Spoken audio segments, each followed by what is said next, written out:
Hello, everybody. Welcome into Talking Fitchburg on this Friday, March 12th, 2021. I'm Jeremy Crosby, and I'm ready for the weekend. How about you? Yeah, well, we're taping this one a little bit early today as Andrew and I are out at what's going to come up next here. If you're watching this on Friday night here at 5, we're going to be broadcasting the swim meet here coming up just in a little bit. So we are excited to start our weekend after like 10 o'clock, I think, is by the time Andrew and I get home from that. But very excited to be broadcasting that here. And it's a busy night, too, on the Gov channel. You got the candidate forum happening as well tonight for the Verona Area School District School Board. So a lot of stuff to watch here on Fact TV. And a lot of stuff to watch here, right here on Talking Fitchburg. We'll talk about daylight savings and making sure that you, as you spring forward those clocks, you also check your smoke detectors and carbon monoxide detectors. We'll check with Adam Dorn here. He'll break it down for us and why it's so important. And, we just have good chats. I'm just saying. So worth sticking around for that. Plus, Kimberly is here. She'll recap this week's past meetings, and we'll share that with you coming up in our guest segment. So a lot to get to, and we start with construction. I know. It's that time of season. And here we go. Construction starting on Fish Hatchery Road. They had their informational meeting recently, and I want to make sure that you know, starting on Monday, it begins. Phase 2 begins, that is. So what do we got going on here? So we're going to wrap up the remaining work north of Traceway Drive, full reconstruction of Traceway Drive through McKee Road, temporary accommodations at McKee Road, and reconstruction of northbound lanes, reconstruction of the southbound lanes, and finishing the median. That is what's happening overall this year. Remaining 2020 operations include installing some traffic signals, install permanent traffic signals, and lighting. We've already had some of that take place. You got plant and decorative landscaping. That's already started. Finishing retaining walls, complete various punch list items as well. Let's talk about traffic impacts too. Daily off-peak lane closures will be 9 a.m. to 3 p.m. Throughout this construction zone. A little bit closer look at the map here of what is being done right away here. So kind of your first phase, if you will, before full closures happen. We've got the different intersections that are going to be redone here in the median area. So kind of looking this at a broad look of some of the stuff starting right now. So through March 15th through April, this is what's going on. Prep work at McKee Road intersection, install the temporary signals at McKee Road and Caddis. Is that Caddis Bend? I think it's Caddis Bend, if I remember right. Yep. Daily off-peak closures will be 9 a.m. to 3 p.m. Again, 9 a.m. to 3 p.m. One traffic lane always will be open during this. So, like I said, you saw that map before. Those are those items that they'll be taking care of. All right, happening tomorrow. Mentioned the swim meets. We'll be broadcasting live another swim meet. This kicks off at 9:15 tomorrow morning. Our live coverage starts at 9:15. This will be right here on the comm channel F2, so you'll be able to watch that swim meet here live as the girls swim team taking on Beloit Memorial. Again, be live here on the cam, and we'll be rebroadcasting these, by the way, so you can tune in and watch those coming up. Finally, free COVID-19 vaccine clinic for individuals 65 and older at the Allied Boys and Girls Club will be happening on March 24th. You do need to register for this, and you must be 65 years or older. Space is limited, so make sure that you do sign on and get yourself set up for this. A hot meal will be provided as well for carry out at this event. All right, that does it for our headlines. Coming up next, we open up our digest with Adam Dorn, Fitchburg Fire Department, talking about daylight savings and changing those smoke detector batteries. Next right here on Talking Fitchburg. So how was work? It was 1,300 hours. My math class from 302 was in the trenches.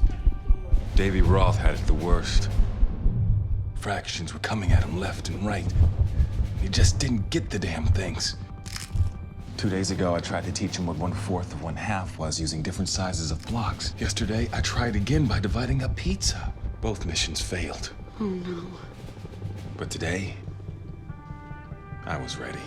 I created a combat math game where the only way to beat the enemy is to out-fraction them. Davy conquered every last denominator.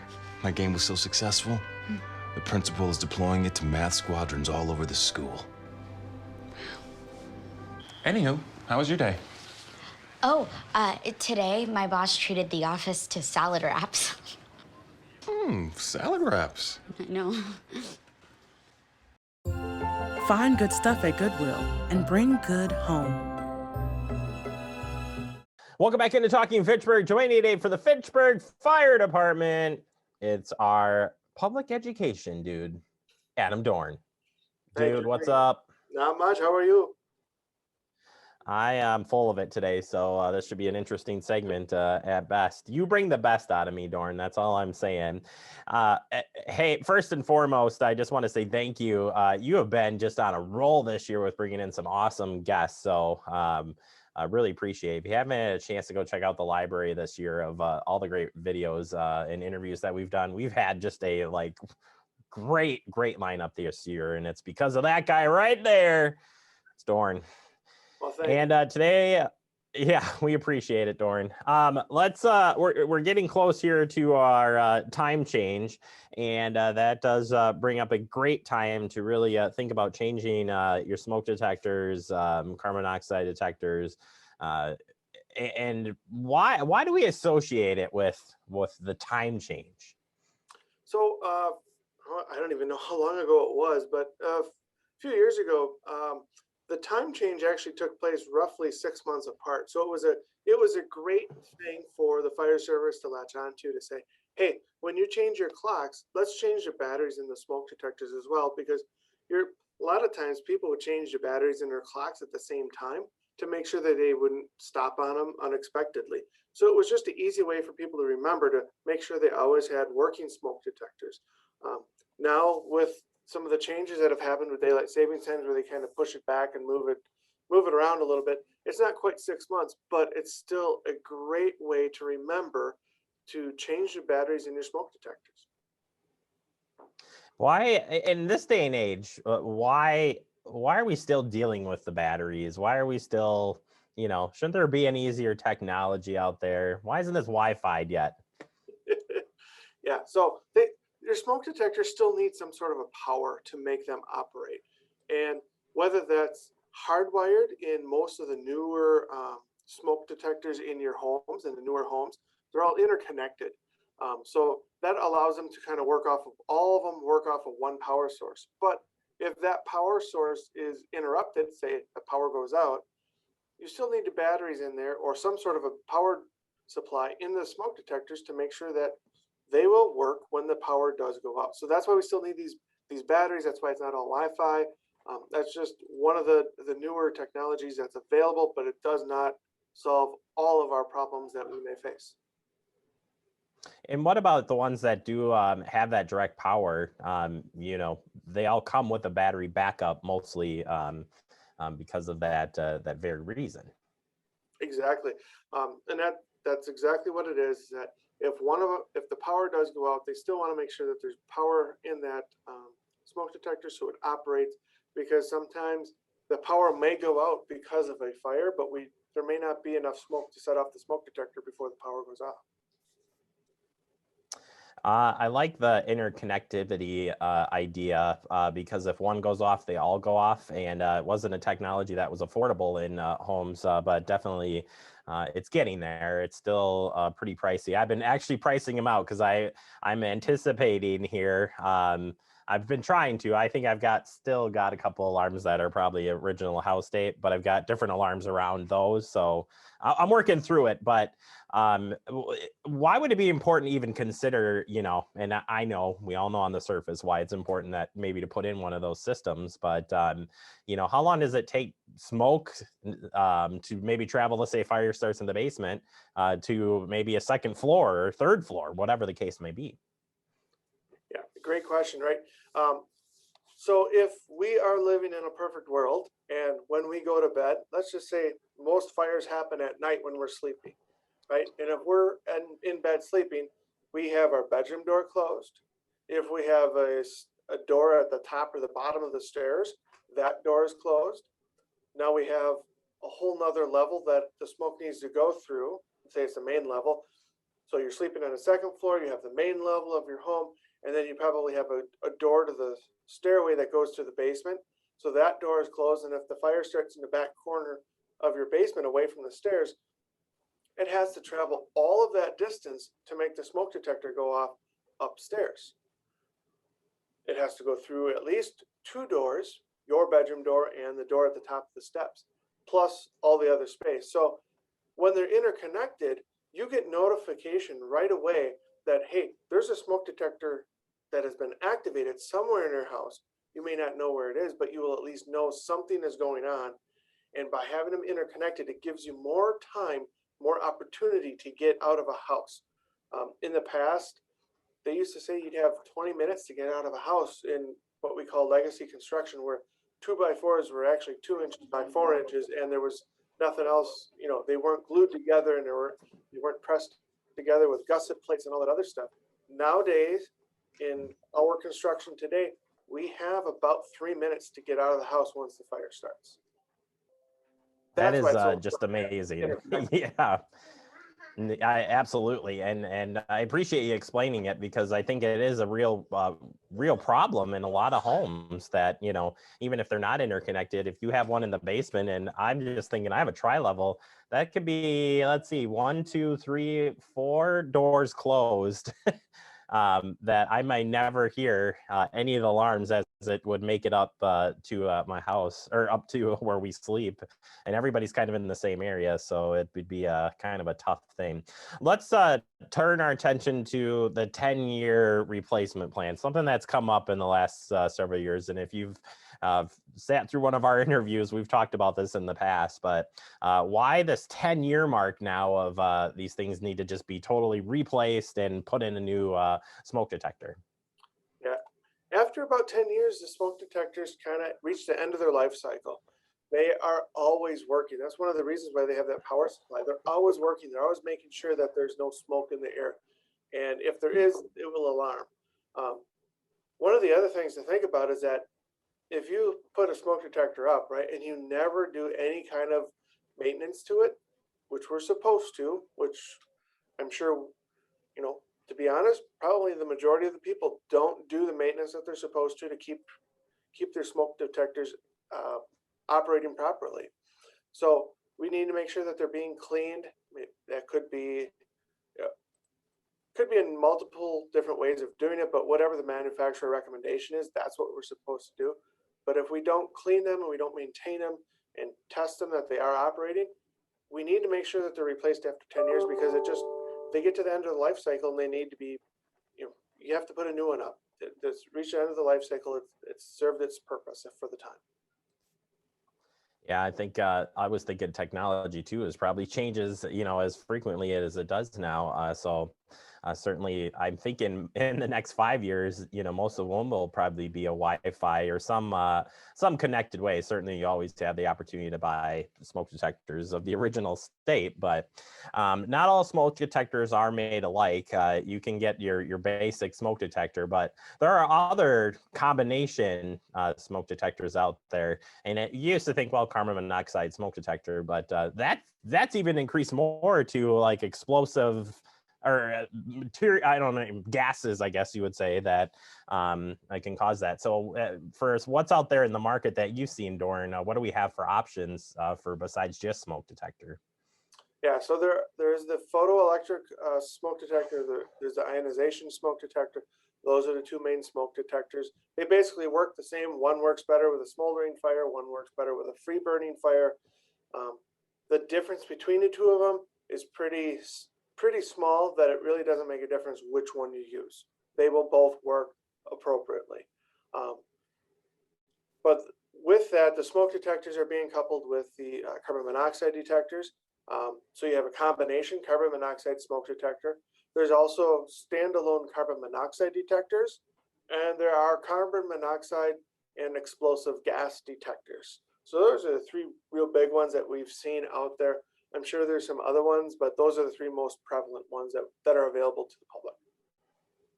All right, Doran, final message. Make me want to put up a smoke alarm in every single bedroom of my house. Go. All right. So think about this. If you have the fire that happens in your basement, like we talked about before, you're on the second level of your home. In order for the smoke detector to go off in your bedroom, it has to go through at least 2 doors, maybe 4 doors by the time it gets there. But if you make sure that you sleep with your bedroom door closed, make sure you put a smoke detector on the inside of your bedroom and out in the hallway outside of in your sleeping area, outside of the bedrooms.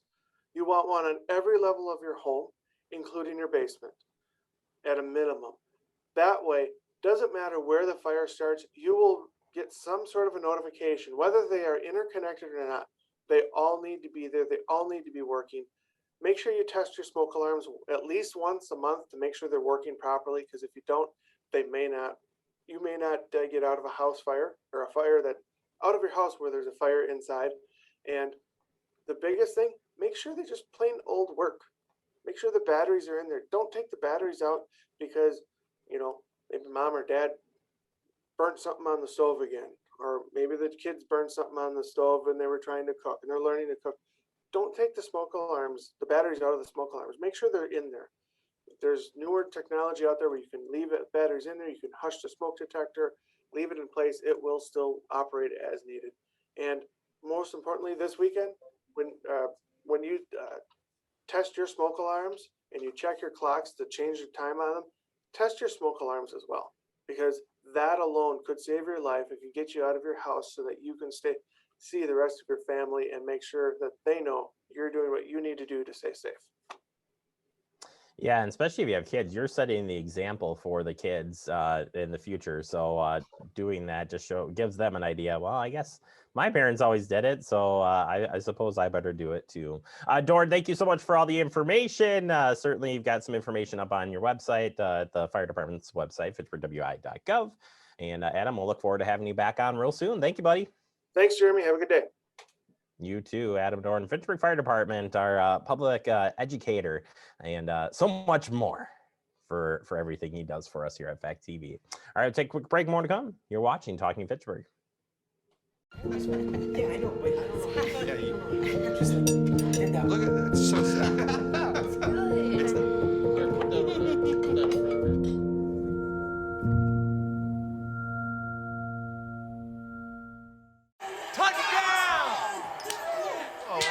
you see that? Whoa, we scored? Yeah, we scored. We're going to the playoffs. I can't believe I missed that. Every time I'm buzzed, I spend too much time on my phone. What? I should take your phone away. No. I'll call for a ride. Hey, why does my face look like that? I'm playing with these new face filters. Okay, you know what? Yep, that's mine. I'm gonna need that back. No. Kevin!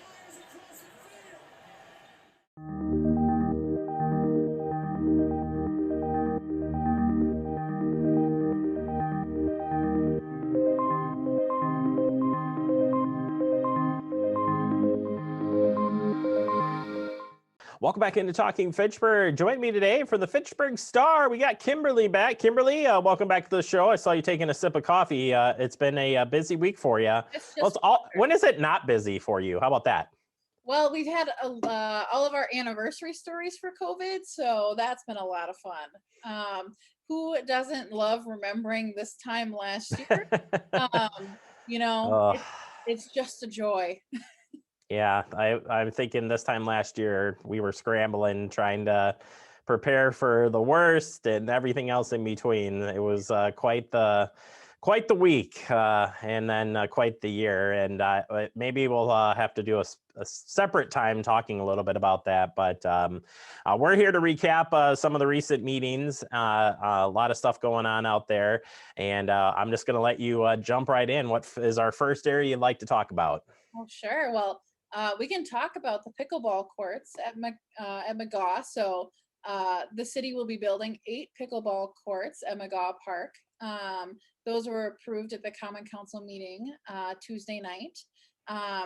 Came with a little bit of confusion though about how park fees are dedicated and what can be used where.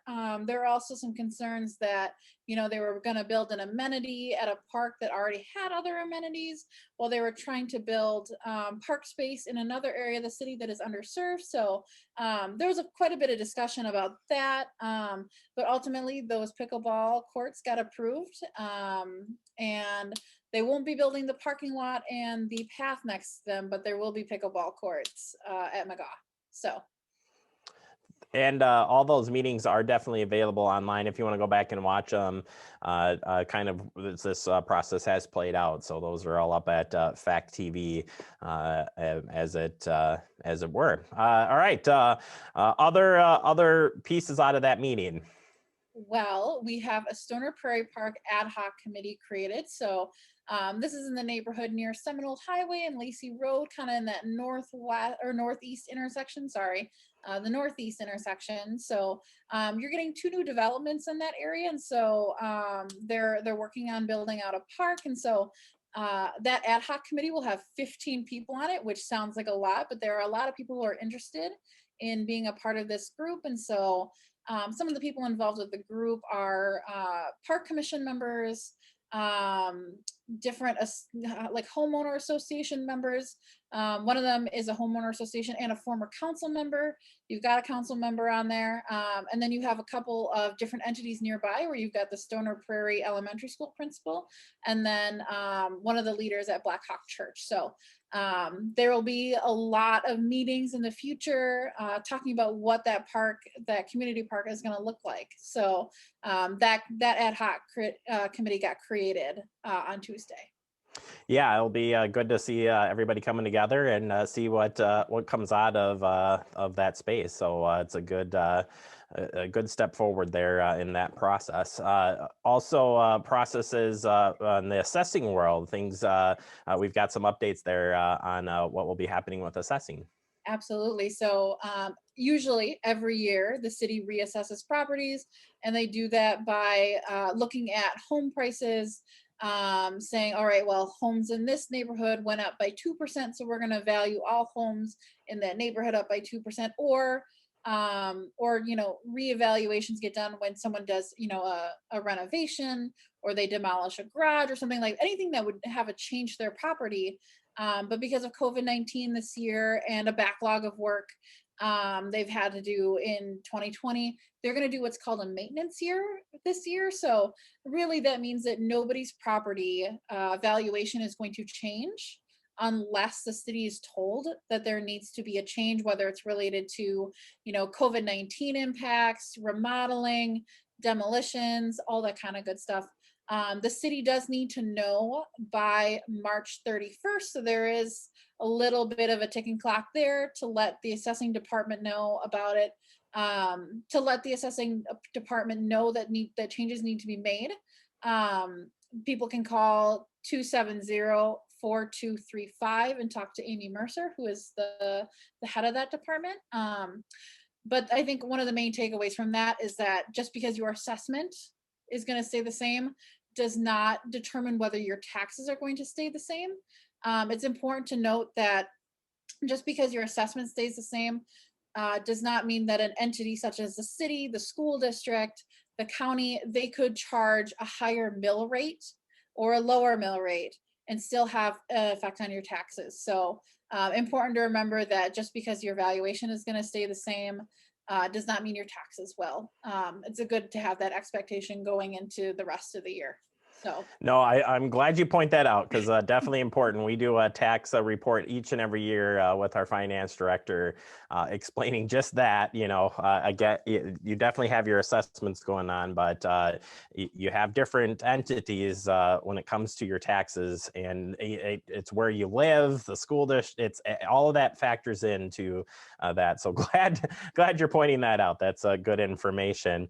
All right, we got time for one more. Kimberly, fill us in. What do we got? So the Healthy Neighborhoods Initiative Grant Review Committee has their requests in. So they received $173,000 worth in grant requests they're going to have to parse that down into $63,000 worth that they will be able to give out. So a little bit of background on the H&I program, if people aren't aware. It focuses mainly on 3 underserved neighborhoods in the city, including Verona Road West in the Jamestown area, Dunn's Marsh in the Allied Drive neighborhood, and then the Leopold neighborhood near Fish Hatchery Road. There will be eventually a 4th neighborhood that gets added when Town of Madison is annexed. But for now, we just have 3. And so in the next coming months, they're going to decide who gets what, and the council will have the final say on what nonprofits receive grants in that area. So they've got a little bit of work to do. Yeah, coming up, and that meeting just taking place this week. You can go back and watch that. In fact, it was just yesterday, so you can check that out as well. Kimberly, as we look here for people, ways of getting the news. I do love sharing this out because the newsletter, I think the newsletter is really cool that you got started up. But just real quickly, how can people stay up to date on what you're all working on? Absolutely. So if you want to see the Fitchburg Star in live time and more often than the monthly publication, people can just go to connectfitchburg.com. The site is updated, if not every day, every couple times a week with new stories. So you don't always have to wait for that monthly Fitchburg Star to hit your doorstep before getting your news. So yeah, that's really important. Get yourself signed up for that if you want to stay up to date what you're working on. And it's good to know that people are out there checking out as well on the up-to-date stuff and not just the paper. So either way, Kimberly, thank you so much for your time as always. Love chatting with you, and we'll check back with you in a couple of weeks. Can't wait. And I do want to say thank you too. We had all the forums. We've got one more. Actually, why aren't we saying this? We got one more forum tomorrow night. We have a forum tomorrow night for Verona Area School District residents. So background, there is 3 at-large seats up for re-election. You've got 5 people running for them. So we will talk with those 5 people and the one other person who's running for an outside city seat that's unopposed, but we didn't want to leave her out. So we'll be talking with all of them tomorrow. That forum starts at 6 p.m. And Jeremy, where can we watch that? Oh, wow. Toss it right back over to me. Yeah, you can watch that right here on Fact TV tomorrow night. We'll have the forum over on our government channel tomorrow night, a little bit different than the last ones because we also have competing sports happening at the same time. So busy night in Fact TV world, but glad to be sharing all of that out. And Kimberly, you've been doing a great job with that. So glad we'll have you back here and soon you'll be hosting Talking Fitchburg. You just didn't know that yet. Anyway, Kimberly, thank you so much. We'll talk to you soon. All right. Wonderful. She's like, yeah, never. All right. Well, take a quick break. You are watching Talking Fitchburg.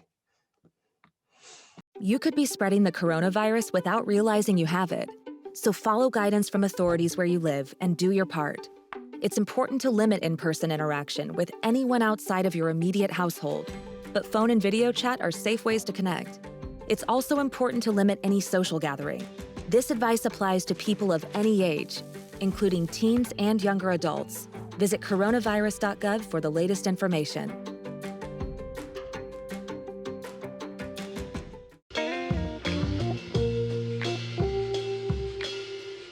After you joined our family, it was like, I really do feel complete now.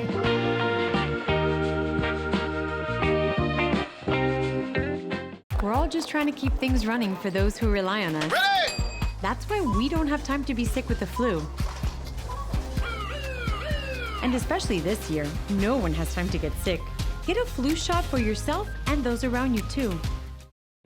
Welcome back into Talking Fitchburg. Wrapping up the show for the day. I want to thank our guest, Adam Dorn from the Fitchburg Fire Department, helping us out with the daylight savings. Make sure you spring forward, check those batteries. And then Kimberly from the Fitchburg Star helping us out with the recap. We'll check back in with her in a couple of weeks. Well, again, there's so much to watch this weekend on Fact TV.